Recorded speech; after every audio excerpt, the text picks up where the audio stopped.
A week later, Dorian Gray was sitting in the conservatory at Selby Royal, talking to the pretty Duchess of Monmouth, who with her husband, a jaded-looking man of 60, was amongst his guests. It was tea time, and the mellow light of the huge, lace-covered lamp that stood on the table lit up the delicate china and hammered silver of the service at which the Duchess was presiding. Her white hands were moving daintily among the cups, and her full red lips were smiling at something that Dorian had whispered to her. Lord Henry was lying back in a silk-draped wicker chair, looking at them. On a peach-colored divan sat Lady Narborough, pretending to listen to the Duke's description of the last Brazilian beetle that he had added to his collection. 3 young men in elaborate smoking suits were handing tea cakes to some of the women. The house party consisted of 12 people, and there were more expected to arrive on the next day. "What are you two talking about?" said Lord Henry, strolling over to the table and putting his cup down. "I hope Dorian has told you about my plan for rechristening everything, Gladys. It is a delightful idea." "But I don't want to be rechristened, Harry," rejoined the Duchess, looking up at him with her wonderful eyes. "I am quite satisfied with my own name, and I am sure Mr. Gray should be satisfied with his." "My dear Gladys, I would not alter either name for the world. They are both perfect. I was thinking chiefly of flowers. Yesterday I cut an orchid for my buttonhole. It was a marvelous spotted thing, as effective as the 7 deadly sins. In a thoughtless moment I asked one of the gardeners what it was called. He told me it was a fine specimen of _Robinsiana_, or something dreadful of that kind. It is a sad truth, but we have lost the faculty of giving lovely names to things. Names are everything. I never quarrel with actions. My one quarrel is with words. That is the reason I hate vulgar realism in literature. The man who could call a spade should be compelled to use one. It is the only thing he is fit for. "Then what should we call you, Harry?" she asked. "His name is Prince Paradox," said Dorian. "I recognize him in a flash," exclaimed the Duchess. "I won't hear of it," laughed Lord Henry, sinking into a chair. "From a label there is no escape. I refuse the title." "Royalties may not abdicate," fell as a warning from pretty lips. "You wish me to defend my throne, then?" "Yes, I give the truths of tomorrow. I prefer the mistakes of today," she answered. "You disarm me, Gladys," he cried, catching the wilfulness of her mood. "Of your shield, Harry, not of your spear. I never tilt against beauty," he said with a wave of his hand. "That is your error, Harry, believe me. You value beauty far too much." "How can you say that?" "I admit that I think that it is better to be beautiful than to be good, but on the other hand, no one is more ready than I am to acknowledge that it is better to be good than to be ugly." "Ugliness is one of the 7 deadly sins, then?" cried the Duchess. "What becomes of your simile about the orchid?" "Ugliness is one of the 7 deadly virtues, Gladys. You, as a good Tory, must not underrate them. Beer, the Bible, and the 7 deadly virtues have made our England what she is." "You don't like your country, then?" she asked. "I live in it. That you may censure it the better." "Would you have me take the verdict of Europe on it?" he inquired. "What do they say of us?"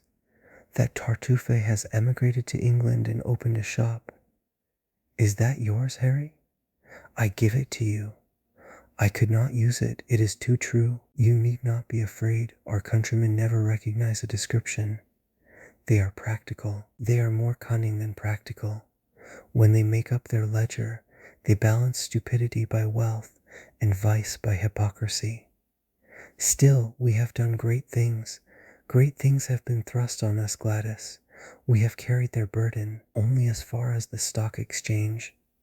She shook her head. "I believe in the race," she cried. "It represents the survival of the pushing. It has development. Decay fascinates me more." "What of art?" she asked. "It is a malady. Love, an illusion. Religion, the fashionable substitute for belief. You are a sceptic." "Never. Scepticism is the beginning of faith." "What are you?" "To define is to limit. Give me a clue." Threads snap, you would lose your way in the labyrinth. You bewilder me. Let us talk of someone else. Our host is a delightful topic. Years ago he was christened Prince Charming. Ah, don't remind me of that, cried Dorian Gray. Our host is rather horrid this evening, answered the Duchess, coloring. I believe he thinks that Monmouth married me on purely scientific principles as the best specimen he could find of a modern butterfly. Well, I hope he won't stick pins into you, Duchess, laughed Dorian. Oh, my maid does that already, Mr. Gray, when she is annoyed with me. And what does she get annoyed with you about, Duchess? For the most trivial things, Mr. Gray, I assure you. Usually because I come in at 10 minutes to 9 and tell her that I must be dressed by 8:30. How unreasonable of her.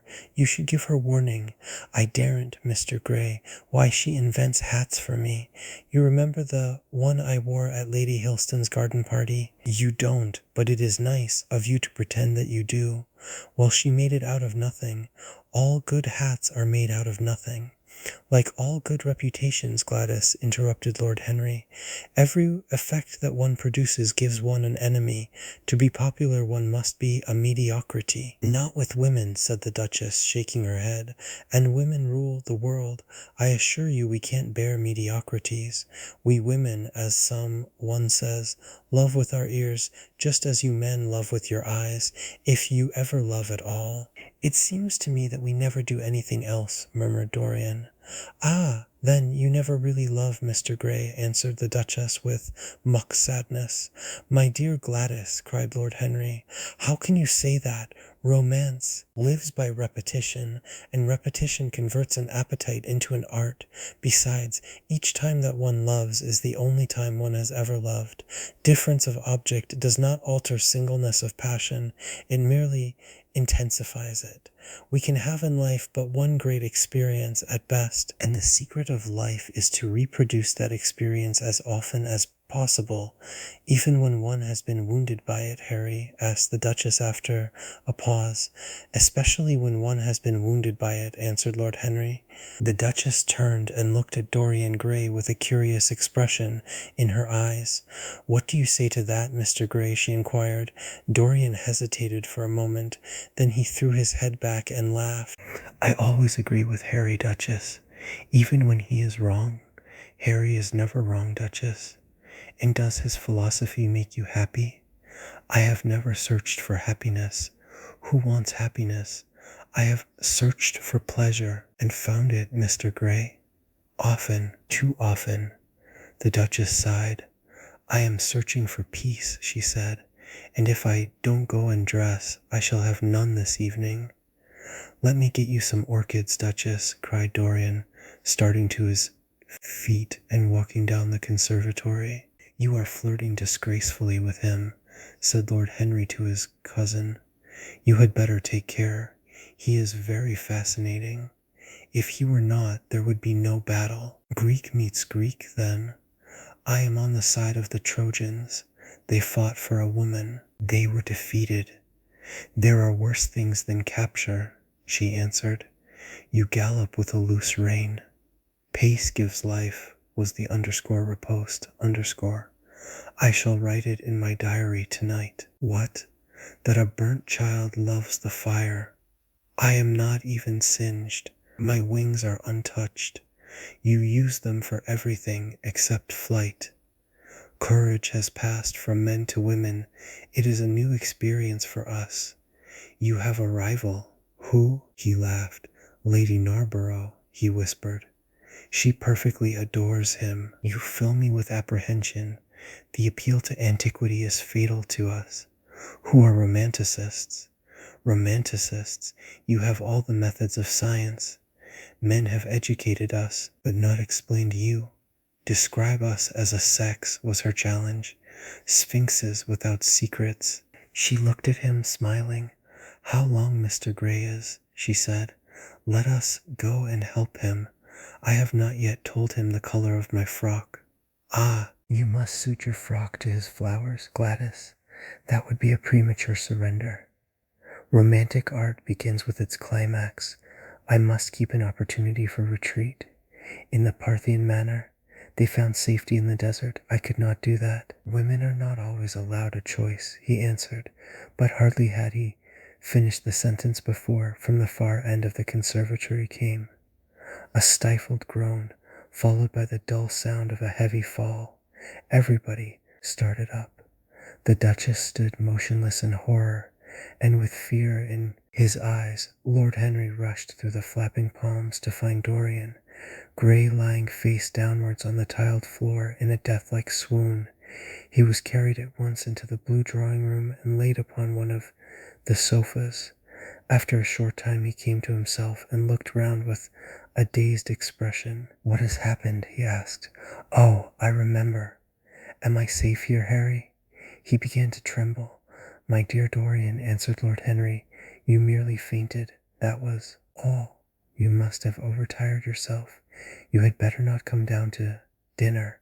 I will take your place." "No, I will come down," he said, struggling to his feet. "I would rather come down. I must not be alone." He went to his room and dressed.